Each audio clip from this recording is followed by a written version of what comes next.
ETF index mutual funds నేర్చుకుని stock మార్కెట్లో రాణించాలనుకుంటున్నారా? వెంటనే ఈ నెంబర్కి కాల్ చేయండి.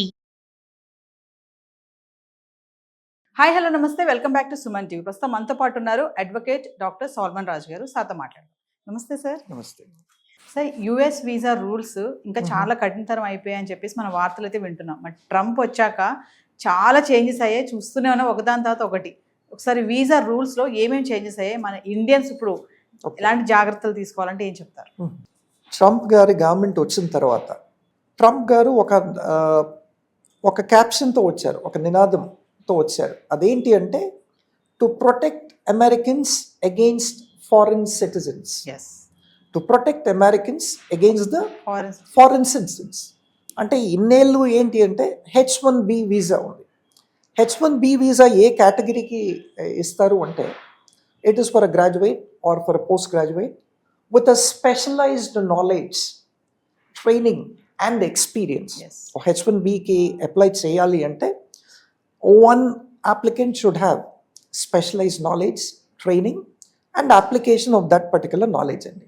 Ee categories lo istaru. Graduates ko vachesi 65,000 visas allot chestaru per year to India, especially to India. Post గ్రాడ్యుయేట్స్కి 20,000. ఈ గ్రాడ్యుయేట్స్కి 65, పోస్ట్ గ్రాడ్యుయేట్స్కి 20,000. పోస్ట్ గ్రాడ్యుయేట్స్ గ్రాడ్యుయేషన్ స్ట్రీమ్లో కూడా అప్లై చేసుకొని మరలా they can actually apply in the post graduate stream also.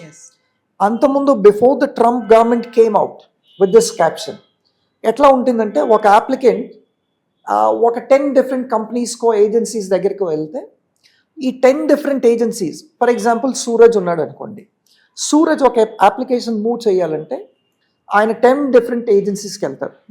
10 different agencies Suraj application move చేస్తారు. అంటే సూరజ్ ఒక్కడే ఒక పర్టికులర్ ఇండివిజువలే, కానీ 10 డిఫరెంట్ అప్లికేషన్స్. సో వాటిని ఒక ఇండివిజువల్గా తీసుకోకుండా అంతకుముందు they are actually making it as 10 applications. So ఏదో ఒక చోట he would be allotted, and that's how he'll actually get employment. ఇప్పుడు ఈ లాటరీ సిస్టంలో ఏంటి అంటే no matter what same individual can not move more than 2 applications. ఈ Trump గారి గవర్నమెంట్ వచ్చిన తర్వాత it is all based on the lottery. ఆ లాటరీ సిస్టంలో అంతకుముందు 10 అప్లికేషన్, ఇప్పుడు it is confined only to 2. అంతకుముందు ఈ వీసా అప్లికేషన్ ఫీ వచ్చి it was only $10. Now they've actually increases to $230 అండి. $230 అయింది. అందరూ కూడా ఎఫర్ట్ చేసుకోలేరు. అంతకుముందు $10 కాబట్టి మీరు మల్టిపుల్ ఏజెన్సీస్ దగ్గరికి వెళ్ళి మల్టిపుల్ అప్లికేషన్స్ ఇచ్చుకునేవాళ్ళు. ఈ స్పెషలైజ్డ్ నాలెడ్జ్, ట్రైనింగ్, ఎక్స్పీరియన్స్ ఇవన్నీ కూడా ఉండాలి. తర్వాత ఇప్పుడు ఏంటి అంటే ట్రంప్ గారు హోమ్ ల్యాండ్ సెక్యూరిటీ అని ఒక డిపార్ట్మెంట్ ఉంది. These are the people who are actually looking after all this apart from the immigration department.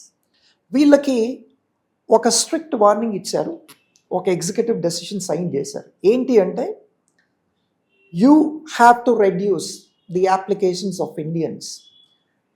Jobs ఇవ్వాలి అనుకుంటే ముందు మీరు ఫస్ట్ అమెరికన్స్నే ప్రిఫర్ చేయాలి. ఫస్ట్ ప్రిఫరెన్స్, ప్రైమరీ ప్రిఫరెన్స్ వచ్చేసి మీకు అమెరికన్స్కే ప్రిఫర్ చేయాలి.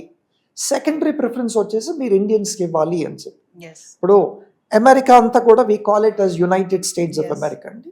టోటల్ 50 స్టేట్స్ ఉన్నాయి. ఈ 50 స్టేట్స్లో లిటరసీ రేట్ ఏంటి అని మనం చూసుకోవాలి. ఎందుకు ఇండియన్సే వెళ్ళి అక్కడ ఇప్పుడు తానా ఉంది, ఆటా ఉంది, బానా ఉంది, ఇవన్నీ కూడా ఉన్నాయి. అంటే ఈ skillful technical qualifications, why only the Indians, why not the Americans? So the reasons best known to America. అక్కడ మంచి one of the best universities ఉన్నాయి. మన వాళ్ళు వెళ్ళి అక్కడే చదువుతున్నారు, అక్కడే ఉద్యోగాలు సంపాదించుకుంటున్నారు. కానీ అమెరికన్ కంపెనీసే అమెరికన్స్కి ఆ ఆపర్చునిటీస్ ఇవ్వట్లేదు. I will clean America totally of the aliens అని చెప్పి ఎన్నో ఇమ్మిగ్రేషన్ లాస్ తీసుకురావటం జరిగిందండి. దీంట్లో ఇప్పుడు స్పౌస్ వీసా కూడా దాన్ని కూడా కర్టైల్ చేశారు. ఒకవేళ if somebody is there in H1B, వాళ్ళకి ఈ I-140 ఉందనుకోండి, then they can actually call the wife and all this. లేదు అంటే చాలామంది H1B వచ్చిన తర్వాత వాళ్ళ స్పౌసెస్ని అక్కడికి పిలుచుకున్నారు. And these people are undocumented. Their entry into the US is actually undocumented. Andukane last week Trump has once again signed another decision stating that ఎంతమంది అన్డాక్యుమెంటెడ్ ఉన్నారో, ఎంతమంది ఇల్లీగల్గా అమెరికాలో ఎంటర్ అయ్యారో వీళ్ళంతా కూడా with in a stipulated period of time, ఒకవేళ మీ stay అమెరికాలో ఒకవేళ if it is more than 90 days మీరు వచ్చి ఇమ్మిగ్రేషన్ డిపార్ట్మెంట్ దగ్గర మీరు రిజిస్టర్ అవ్వాలి. ఎప్పుడు ఎంటర్ అయ్యారు, మీ యాక్చువల్లీ వచ్చిన కారణం ఏంటి, మీ వీసా కాపీస్ ఇవన్నీ కూడా ఇవ్వాలి, తర్వాత మీ పాస్పోర్ట్ కాపీస్ ఇవ్వాలి. సో ఇది ఇన్నేళ్ళు లేదు.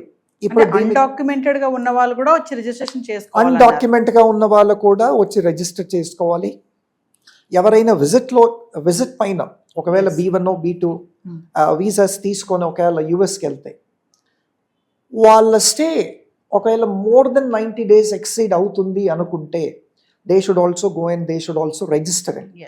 సో ఈ కొత్త లాస్ తెచ్చారు. ఒకటి లాటరీ సిస్టమ్, తర్వాత H1B వీసా దీని ఫీ వచ్చేసి $230 చేశారు. తర్వాత ఈ undocumented spouses and illegal immigrants, illegal entry, వీళ్ళంతా కూడా they have to come and they have to register with the immigration department. తర్వాత children who are born in the United States of America.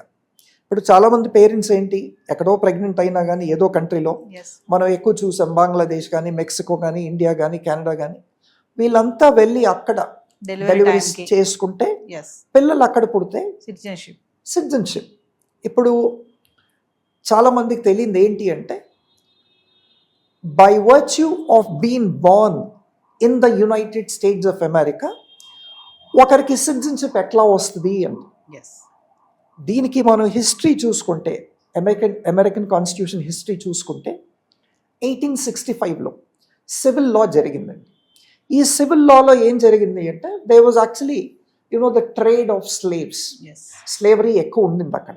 అంతకుముందు I told in other places also, United States of అమెరికాలో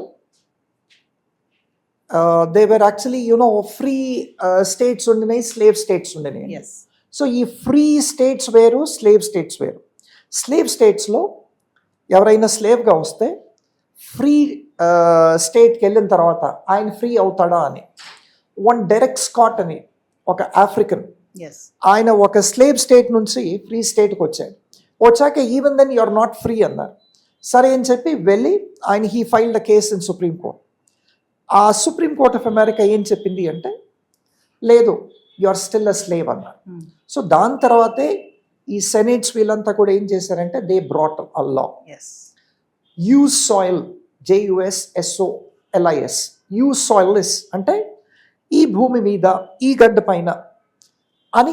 అప్పుడు 14th Amendment ద్వారా దీన్ని actually అమల్లోకి తీసుకురావడం జరిగిందండి. So this is how ఎవరైనా అక్కడ పుడితే you are actually citizenship by birth right. So that is how it is coming to existence. అంటే ప్రెసెంట్ సార్ ఇంతకు ముందులాగా H1B వీసా ఈజీగా రావడం అంటూ అలా ఏం లేదనే అనుకోవచ్చు అంటారా? ఇప్పుడు అంతా స్ట్రిక్ట్ అయిపోయింది ట్రంప్ వచ్చాక. అంటే వెళ్ళాలనుకునే వాళ్ళు, స్మార్ట్ పీపుల్, ఎడ్యుకేటెడ్, టాలెంట్ ఉన్న వాళ్ళే వెళ్ళడానికి అవకాశాలు ఉన్నాయి. ఏదోలాగా నేను అమెరికా వెళ్ళి సెటిల్ అయిపోతానంటే నో ఛాన్సెస్ అని అంటారా ఫైనల్గా? అబ్సల్యూట్లీ అండి. ఇప్పుడు అట్లాంటి పప్పులు ఏమి ఉడకవండి. ఎందుకంటే అంతకుముందు కొన్ని కంపెనీస్ ద్వారా H1Bకి అప్లై చేసినప్పుడు ఒక రూల్ ఏముండిందంటే, వీసా ఇంటర్వ్యూ అన్నది ఎగ్జామ్ చేసేవాళ్ళు. వీసా ఇంటర్వ్యూ ఎగ్జామ్ చేసేవాళ్ళు అంటే ఏంటి అంటే, ఆ క్యాండిడేట్ ఇన్ పర్సన్ అపియర్ అయ్యి అటెండ్ అవ్వాల్సిన పని లేదు. ఒకవేళ అప్లై చేస్తే those agencies can actually clear it and then the homeland security could actually give a nod to it. దాన్ని క్లియరెన్స్ ఇచ్చేవాళ్ళు. ఇప్పుడు ట్రంప్ గారు క్లియర్ డిక్టాట్ ఇచ్చారు. ఏంటి అంటే, ఏ H1B అప్లికేషన్ అయినా, ఎంత క్వాలిఫికేషన్ ఉన్నా, ఎంత ఎక్స్పీరియన్స్ ఉన్నా, one has to come and attend the interview in person. ఇది చాలా పెద్ద చేంజ్. అంతకుముందు లాగా ఆషామాషి కాదు, ఏదో కంపెనీ ద్వారా అప్లై చేస్తే వీసా వచ్చేది. ఇప్పుడు అట్లా కాదండి. ఎవరైనా సరే, మీకు ఎంత ఎక్స్పీరియన్స్ ఉన్నా, మీరు vice president of a particular company పనిచేసినా, if you have to go on a H1B visa to the US, you are bound to attend the interview and you are liable to clear the interview. Unless and until you clear the interview, you will not be allotted the visa. It is a చాలా పెద్ద change అండి. So this is actually a big win for Trump అండి. Thank you sir.